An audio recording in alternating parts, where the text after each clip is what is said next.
Alors, le texte qui a provoqué notre réflexion est le Cantique des créatures. C'est un cantique qui nécessite surtout une lecture de type mystique, religieux et poétique. Mais nous avons essayé de voir les interprétations possibles sur un plan culturel et philosophique. On va même jusqu'à aller au niveau social et culturel. Bref, la réflexion d'aujourd'hui s'inscrit dans une semaine particulièrement intéressante. Hier, c'était la Journée mondiale du climat, promue depuis 50 ans par l'UNESCO et l'ONU. Samedi prochain, ce sera la Journée des océans, un autre grand sujet qui concerne notre Terre et notre environnement. En matière d'environnement, nous sommes confrontés à un grand problème. Comme nous le savons tous, hier, la planète 2030, qui est l'une des initiatives du journal Il Corriere della Sera, le courrier du soir, a été de comparer le travail des castors et celui des êtres humains. Quand les castors construisent leurs propres barrages ou digues, la biodiversité augmente. Par contre, l'activité humaine la diminue, comme la déforestation ou la construction de villes et d'habitats humains. Donc, comme le dit le Cantique des créatures, qui nous invite à penser d'une manière consciente et responsable à ce problème aussi. On peut se demander, existe-t-il une Verstrahlung radiation philosophique qui sous-tend le Cantique des créatures? Il n'y a aucun doute, c'est la vision créationniste qui n'est pas une vision acquise. C'est l'une des visions possibles de l'environnement, du monde, de la nature, de la terre dans laquelle nous, les humains, vivons. L'une des façons dont l'histoire de la civilisation a représenté la relation entre l'homme et le monde, entre les êtres humains et le monde. Enrico Berti, l'un des plus grands experts des pensées d'Aristote, pensait que le créationnisme était la forme la plus appropriée, même pour une conception de caractère métaphysique. La métaphysique en particulier. La métaphysique qui part d'Aristote et qui est ensuite reprise par saint Thomas. Selon Enrico Berti, il y aurait un arrière-plan de type créationniste. Autrement dit, le monde est créé parce que le monde n'est pas autosuffisant et a donc besoin d'une entité supérieure pour le créer. J'essaierai de faire ressortir toutes ces questions, bien que de manière synthétique, de la pensée de Hans Jonas. Jonas était un philosophe du XXe siècle, né en 1903. Il mourut en 1993.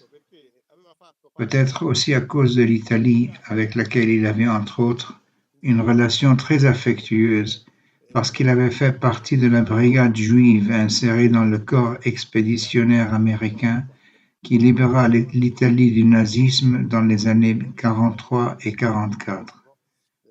Puis en 1993, il reçut le prix Nonino, un prix prestigieux de la célèbre eau-de-vie Grappa Nonino. Il n'était pas bien de santé. Il lui fut déconseillé de venir en Italie. Il vint en Italie de toute façon et on ignore s'il mourut peu après à cause de ce voyage ou parce que son état était déjà compromis. La pensée de Jonas est très complexe. Je vais donc la réduire à 3 étapes fondamentales. Jonas était un élève de Heidegger, surtout du premier Heidegger.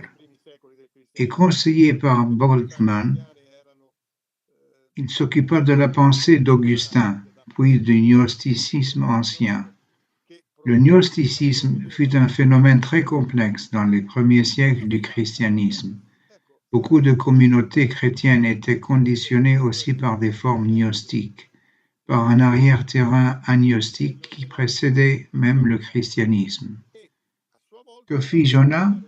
Il appliqua le soi-disant cercle herméneutique, c'est-à-dire qu'il lut la gnose avec le critère de l'analytique existentielle de Heidegger. Et par la suite, lut la pensée de Heidegger à travers le paradigme de la gnose. Sur quoi en particulier, que ce soit dans l'analyse existentielle de Heidegger ou dans le gnosticisme, la condition de l'homme dans le monde est une condition d'origine plutôt négative, plutôt désespérée. Qu'est-ce que le monde et l'homme? Ce sont des réalités qui ont une origine obscure. Ils sont le fruit d'une force impersonnelle qui les a jetés dans le monde. L'image est forte. Voilà donc le thème de la Geborgenheit, c'est-à-dire la crédulité. Être jeté dans le monde. L'être humain est un être jeté dans le monde. Le monde n'est donc pas sa maison hospitalière. Ce n'est pas la terre-mère dont parle le cantique des créatures, mais plutôt une belle-mère. C'est pour ainsi dire quelque chose d'étranger à l'être humain. L'homme, donc, est dépaysé. Il vit une sorte de dépaysement. Dans cette réalité, qu'est-ce qui l'aide dans la gnose à sortir de cet état de dépaysement? La compréhension, c'est-à-dire la connaissance, l'approfondissement, le fait de prendre conscience de sa condition, en un certain sens, le libère et le conduit donc aussi à une dimension de libération de ce conditionnement. Maintenant, que se passe-t-il dans la modernité? La modernité selon Jonas. Ici, je fais très vite, puis s'il y a quelques questions, parce que je voudrais enlever le moins possible au professeur Oops, qui devrait être aujourd'hui ici. Donc j'ai un peu envahi son champ. Que fait la modernité? Au fond, la modernité, selon Jonas, souffre d'un vice gnostique inconscient, à savoir l'idée que l'homme vit de toute façon dans le monde dans cette condition de dépaysement et doit donc tout faire pour vaincre ce dépaysement, pour rendre le monde la réalité dans laquelle il vit, la terre, les divers milieux dans lesquels il exerce son action et sa pensée pour s'en approprier. Il faut s'en réapproprier. Il faut même s'en réapproprier parce que la situation originelle est celle d'un dépaysement, d'un monde hostile. Alors que fait l'homme? Il applique la technique, la connaissance scientifique pour dominer le monde, pour en faire un objet de ses actions, de sa domination, de sa capacité à transformer les choses. Le savoir agnostique devient pouvoir. Dans la gnose, c'est à travers la connaissance que l'homme s'approprie du monde. Les choses qui rendent hospitalier ce monde qui autrement le refuse, le rend dépaysé. Dans la gnose moderne, par contre, le savoir est l'équivalent du pouvoir. Le rêve baconien de conquête du monde, de domination, le royaume de l'homme dans le monde se réalise à travers le pouvoir. Le pouvoir qu'il a à travers les connaissances scientifiques et technologiques. Car justement, la technologie n'est pas seulement une application des connaissances scientifiques, mais elle a aussi une autonomie propre à elle-même. Elle a une capacité, pour ainsi dire, d'agir de manière directement proportionnelle à sa force, qui est une force de plus en plus grande. Jonas pense donc que c'est une interprétation assez originale. Même la pensée de Heidegger, en particulier le premier Heidegger, le second après le tournant des années 30, entre aussi dans un climat différent, mais pas totalement différent du refus de la première période. Ainsi, selon Jonas, dans le monde moderne et dans la culture et la civilisation occidentale, la vision créationniste, qui est également présente dans le christianisme, donc à travers l'action même de l'Église, cohabite et doit cohabiter avec cette autre dimension. Cette dimension est gnostique, où le monde est étranger à l'homme et l'être humain ne peut la rendre compatible avec ses propres exigences. Contrairement à la gnose antique, il le domine, il ne le connaît pas, mais il le domine avec la science et la technique et la technologie. Alors que faut-il faire selon Jonas?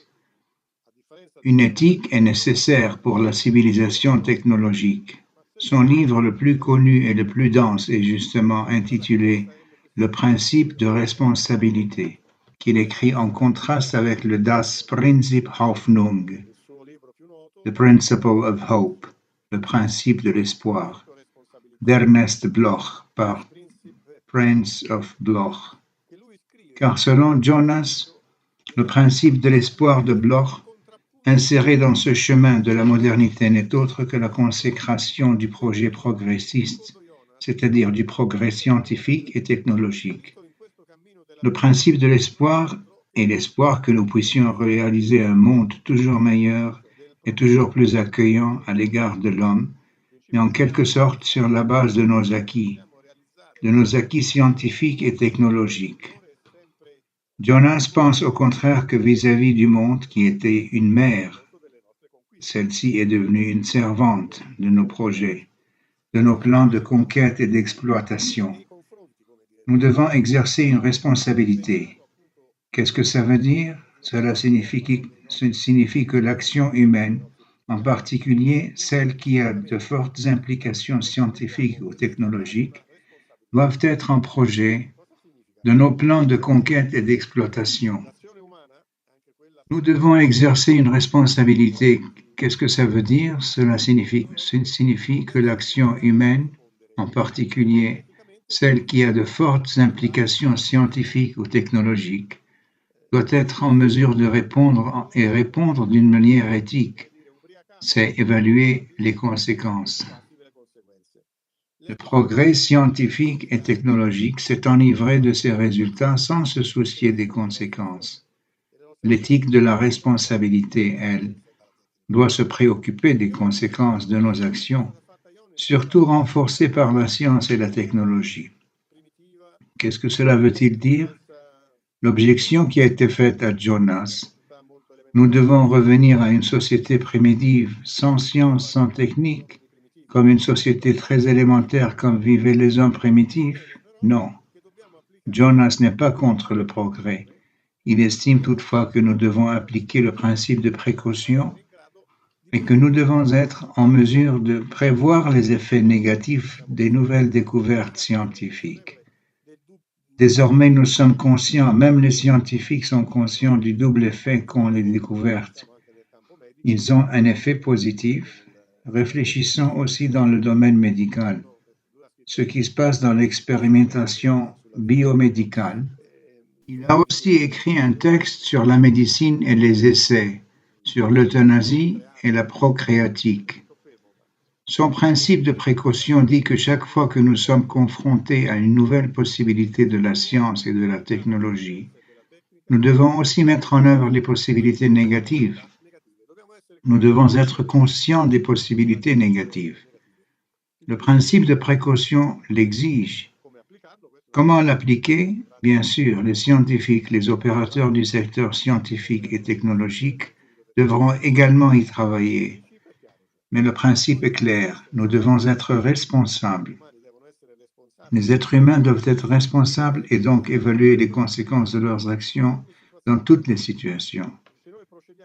Parce que si, au contraire, nous avançons avec le principe de l'éthique, de la conviction, nous serons convaincus que le progrès est un bon progrès unilatéral et donc que toutes les possibilités qu'il offre seront accueillies avec enthousiasme. Au contraire, face à chaque découverte et à chaque nouvelle possibilité qui s'ouvre sur le terrain de la science et de la technologie, nous devons être prudents, nous devons être capables d'exercer la responsabilité. Donc, en revenant à la relation que ce discours a avec le cantique des créatures, nous devons redécouvrir cette dimension de la créature. Il y a eu un débat à ce sujet. Je soutiens également le texte que j'ai mentionné, à savoir que Jonas a introduit la responsabilité ontologique. Jonas, d'origine juive, dont sa mère morte à Auschwitz, a écrit un très beau, très court essai sur la pensée de Dieu après Auschwitz, où il dit qu'en créant le monde, en créant quelque chose de différent de lui, Dieu a renoncé à la toute-puissance, comme nous sommes amenés à le croire. Une toute-puissance en ce sens qu'aucune possibilité n'est exclue de l'action divine. Selon Jonas, au contraire, en créant le monde et en créant l'homme, c'est aussi une théorie typique de la Kabbale, en somme de la Kabbale juive. En créant l'être humain, Dieu a renoncé à être tout-puissant, au sens où il peut tout faire. Il peut éviter tout mal, il peut éviter toute forme de négativité. Il a accepté l'existence du négatif et a renoncé à une toute-puissance entendue comme exclusion de toute forme de limite, de toute forme de limitation. Ainsi, à l'égard du cantique des créatures, si à la base il y a une conception créationniste, Jonas nous invite à redécouvrir cette dimension créationniste, qui est une dimension non seulement religieuse mais aussi philosophique, c'est-à-dire parce qu'elle indique un rapport entre Dieu et le monde. Les grands problèmes de la philosophie ont toujours été ces trois-là, l'être humain, Dieu et le monde. Voici donc la vision créationniste qui est à la base de la pensée de Jonas et du cantique des créatures. C'est une invitation à remettre en circulation et à soutenir même contre beaucoup de tendances de la culture moderne et contemporaine. L'idée que la terre-mère ne peut pas être servante, ne peut pas être réduite au service de nos projets, de l'homme prométhium, l'homme prométhéiste a réduit la terre à la servitude. Mais c'est une cause de nombreux problèmes de notre actualité. Je vous remercie, merci beaucoup.